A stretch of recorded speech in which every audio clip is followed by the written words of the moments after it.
जी बिहार से। श्री हरिवंश महाराज। महाराज जी, क्षमा प्रार्थी एवं निराश हूं क्योंकि प्रमाद आलस्य आदि विकारों को नहीं त्याग पा रहा हूं। महाराज जी, इनको लगता है कि सब कुछ पहले से तय है, सब कुछ मतलब सब कुछ भगवत नहीं प्राप्ति भी। नहीं नहीं, तुम्हारे कहने से थोड़ी तय है। तय है प्रारब्ध। प्रारब्ध है दो प्रकार का, पुण्य और पाप। परिणाम है उसका सुख और दुख, बस। इसके बाद क्रियमाण है, आप क्या करते हो ये आपके ऊपर है। ये आलसियों की तरह नहीं बैठ जाया जाता कि हमारे भाग्य में दैव दैव आलसी पुकारा, ऐसे नहीं। पुरुषार्थ करने के लिए मनुष्य जन्म मिला है। सब कुछ तय के अनुसार पशु पक्षी आदि योनियां चलती हैं, मनुष्य नहीं। मनुष्य नया कर्म करके अपने प्रारब्ध को बदल कर अपने भाग्य को मिटा करके भगवत प्राप्ति करता है।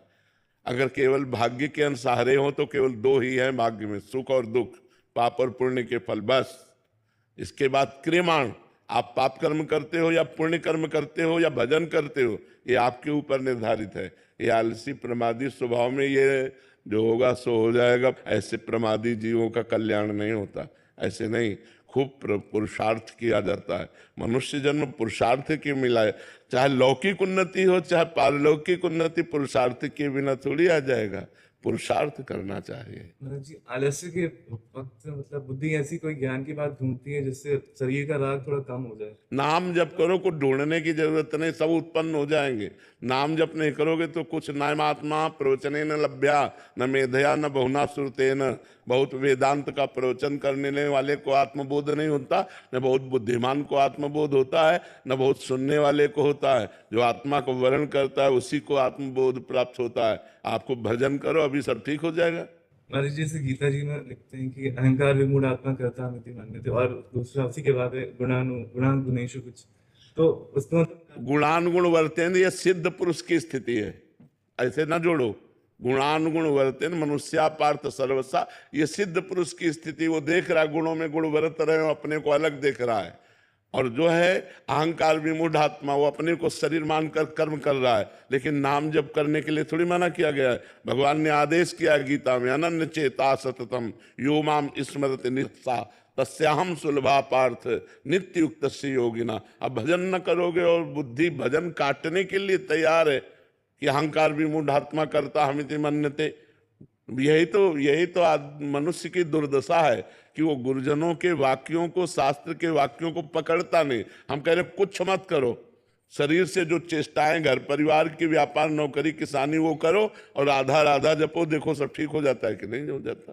कृष्ण कृष्ण जपो, राम राम जप करो, देखो अभी आनंद आ जाएगा। बिना भगवान का नाम जप किए प्रमादी स्थिति में पड़े रहने से थोड़ी होता है। नाम जप करना पड़ता है, उसमें डटना पड़ता है। जब हम वर्ष 2 वर्ष अभ्यास करते हैं तो धीरे धीरे हमारी रुचि बढ़ने लगती है नाम में। सातु दीर्घ काल निरंतर सत्कार सेवितो दृढ़ भूमि। दीर्घ काल तक निरंतर अभ्यास किया जाए तो नाम हमारे हृदय में दृढ़ता पूर्वक चलने लगता है। महाराज जी, जैसे एक उदाहरण आता है कि मैंने आपका सत्संग सुना और श्री नवल नगरी बाबा ने सुना, उनमें इतना ज्यादा परिवर्तन हुआ, मुझमें थोड़ा कम हुआ। और घोर तमोगुणी कोई पुरुष सुने तो उसमें बहुत कम परिवर्तन हुआ। तो मुझे ऐसा लगता है कि जिसमें जितना सतोगुण है उसी हिसाब से उसका परिवर्तन होगा। तो फिर लगता है हम सतोगुण बढ़ाएं, हम सात्विक भोजन पावें, सात्विक शास्त्रों का स्वाध्याय करें, सात्विक क्रियाएं करें, सात्विक लोगों से मिलें तो हमारा सतोगुण बढ़ जाएगा। हम राजसिक लोगों से मिलेंगे तो राजसिक, तमोगुणी में से तमोगुणी। अब इनका संग किससे रहा? जब ये ड्यूटी करके आते तो 2-3 दिन हमारे संग घूमते, और अब फिर ये हुआ कि जब छुट्टी हुई तो 10-10 दिन हमारे संग, और फिर परिणाम ये हुआ कि नौकरी छूट गई, हमारे संग ही रह गए। तो जैसा करो संग वैसा चढ़ता है रंग। अब 2 मिनट आप सत्संग सुनो, इसके बाद जाके संसारिक रंग चढ़ा लो। तो अपने को चाहिए कि अगर हम सतमार्ग में चलना चाहते हैं तो हमको वैसा संग का रंग चढ़ाना होगा। हम एक बात केवल पकड़ा रहे तुम्हें, राधा राधा राधा, सब बात भूल जाओ, सब चतुरता भूल जाओ, राधा राधा राधा। फिर देखो तुम्हारे कदम परमार्थ में कैसे दौड़ते हैं। नाम जपना शुरू, नाम जपने में मन को लगाओ। वारी मथे घत होए बरु सिकतारते बरु तेल, बिनु हरि भजन न भवतरी या सिद्धांत तपेल। जो सिद्ध हैं वो भी भजन करते हैं, जो साधक हैं वो सिद्ध होने के लिए भजन करते हैं। अब देखो सनकादि सिद्ध हैं, हरिशरणम हरिशरणम हरिशरणम। भगवान शिव बोध स्वरूप हैं, लेकिन वो भी अस कई जपन लगे हरिनामा। भगवान का नाम जप करते हैं तो साधक भी नाम जप करता है और सिद्ध भी जप करते हैं। सिद्ध आनंद में नाम जप करते हैं, साधक आनंद प्राप्ति के लिए नाम जप करता है। तो नाम जप में लगो, हमारी सबसे प्रार्थना है। सब सर्व मंगलकारी भगवान का नाम है। कलयुग केवल नाम आधारा, सुमिर सुमिर नर उतरे पारा। हरिर नामयु हरिर नामयु हरिर नामयु केवलम कलौ नास्ते नास्ते नास्ते गति अन्यथा, और कोई गति नहीं है। केवल नाम है, केवल नाम है, केवल नाम है। नाम जब करो खूब। और भाग्य तो है ही है, आप वृंदावन की रज लगाए हो, वृंदावन आए हो। श्री राधिका कृपा बिन सबके मनन गम। महारानी की कृपा न होती तो आप वृंदावन नहीं आ सकते, हमारे पास नहीं बैठ सकते, आप भगवत चर्चा नहीं सुन सकते। तो भाग्य तो आपके बड़े है ही हैं, लेकिन आप भाग्य के सहारे बैठने वाले प्रमादी मत बनो। आप कर्तव्यशील बनो, पुरुषार्थ करो। मनुष्य जन्म में जिसने जितना पुरुषार्थ किया उतना ही वो उन्नतिशील हुआ है, चाहे लौकिक हो चाहे पारलौकिक हो।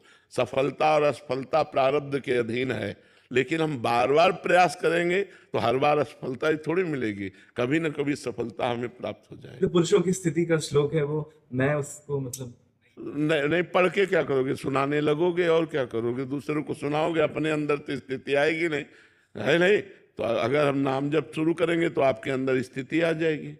नाम भजन से स्थिति आएगी, पढ़ने लिखने से स्थिति नहीं आती जी। कभी कभी लगता है कि हम सिद्ध हो गए फिर ऐसे। बड़े बड़े सिद्धों को माया परिचय दे देती कि तुम कितने सिद्ध हो। बहुत शिव विरंचिका मोहई को है बपुरान, अस जिय जानि भजी मायापति भगवान। ज्ञानी नाम अपि चेतांश देवी भगवती हिस्सा, बलादा कृष्ण मोहाय महामाया प्रेक्षति। इसलिए सिद्ध ना बने, साधक बने तो ज्यादा अच्छा रहेगा। और जीवन भर हमने सिद्धों को देखा, वो साधक ही बने रहे। जो वास्तविक सिद्ध रहे हैं वो कभी ऐसा अनुभव नहीं करा है कि हम सिद्ध हैं। वो दिन भर अपनी दिनचर्या में ही लगे रहे, भजन में ही लगे रहे। गुरुदेव भगवान, परिवार में जैसे कोई एक नाम जप करता है, पूजा पाठ करता है, तो उसका फल पूरे परिवार को मिल सकता है। अगर भोजन आप पाओगे तो सबका पेट भर जाएगा क्या? हाँ, भगवत प्राप्ति हो जाएगी तो 21 पीढ़ियां तर जाएंगी। यदि भगवत साक्षात्कार हो गया तो फिर 21 पीढ़ियां तर जाएंगी। हमारी सरकारी व्यवस्था है, ये भागवतिक व्यवस्था है कि यदि आप ब्रह्म प्राप्त हो गए तो आपकी 21 पीढ़ियां तर जाएंगी। जो 14 आगे की 7 पीछे की, तो 21 पीढ़ियां तर जाएंगी। लेकिन ऐसा नहीं कि हम भजन करें, हमारे पूरे परिवार का भजन नहीं, पूरे परिवार को भजन करना चाहिए। अपने ज्ञान से अपना उद्धार होता है, वो ज्ञान अगर आप मान लो तो आपका उद्धार हो जाएगा। तो अपने भजन से अपने हृदय को शीतलता प्राप्त होगी, लेकिन आपके हृदय को शीतलता प्रदान करने के लिए आपको भजन करना पड़ेगा। अगर भजन नहीं करोगे तो शीतलता प्राप्त नहीं होगी। भजन स्वयं कर आप जीव को अपना उद्धार करना चाहिए।